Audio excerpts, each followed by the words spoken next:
বাজারে দেখবেন এখন প্রচুর তালশাঁস উঠেছে, আর খুব অল্প দিনই এটা পাওয়া যাবে। তাই এটা নানাভাবে তৈরি করে খান। আর তাছাড়া না, বাচ্চাদের একটু চালাকি করে ফল খাইয়ে দিতে হয়।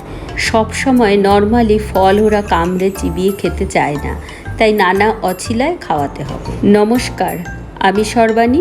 সহজে সুস্বাদুর রান্নাঘরে আপনাকে স্বাগত। 2 ধরনের তালশাঁসের শরবত আজ তৈরি করছি। চলুন রেসিপি দেখে নেওয়া যাক।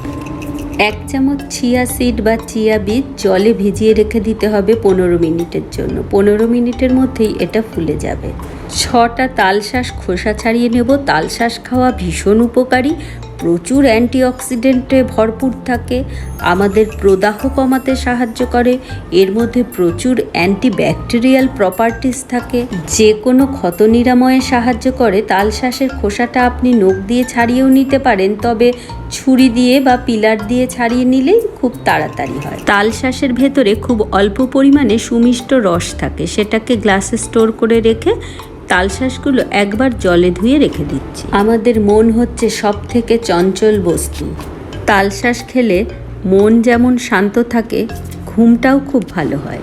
একটা গ্রাইন্ডার জারের মধ্যে 6টা তালশাঁস দিয়ে তার মধ্যে সেই তালশাঁসের ভেতরকার রস, চিনির বদলে 1/4 কাপ মিশ্রি, 1 কাপ জল আর 2 থেকে 3টে বরফ কুচি দেবো, যাতে মিক্সার গ্রাইন্ডারটা ঘুরলে যে হিট জেনারেট হয় তাতে তালশাঁসের খাদ্য গুণ, রং এবং স্বাদ যাতে নষ্ট না হয়। দেখবেন গরমে না অনেক সময় খিদে পায় না, এই খিদে বাড়াতেও সাহায্য করে তালশাঁস। 2টো তালশাঁস এরকম ছোট ছোট করে টুকরো করে কেটে রাখতে হবে। তালশাঁস ল্যাক্সেটিভ হওয়ার জন্য কনস্টিপেশন দূর করে, ডায়োরেটিক হওয়ার জন্য মূত্রবর্ধকের কাজ করে। 2টো গ্লাস রেডি করে নিয়েছি। একটা গ্লাসে 2 চামচ চিয়া সিড, এটাতে প্রচুর ওমেগা 3 থাকে বলে হৃদরোগ প্রতিরোধ করে। ওপর থেকে 1/4 কাপ তালশাঁসের কাঠটা দিয়ে 1 টেবিল চামচ নারকেলের দুধ। আপনি এমনি দুধও দিতে পারেন, তবে নারকেলের দুধ দিলে ব্যাপারটা আর একটু বেশি স্বাস্থ্যকর হয়। কিছুটা বিট নুন, বরফ কুচি দিয়ে পরিবেশন করুন। এই শরবতটা আমার ছেলের ভীষণ প্রিয়।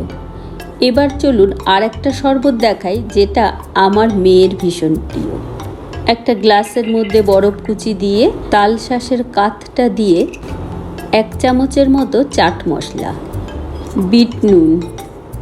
আপনি যদি শরবতটা একটু পাতলা পছন্দ করেন তাহলে জলটা সেই অনুযায়ী নেবেন।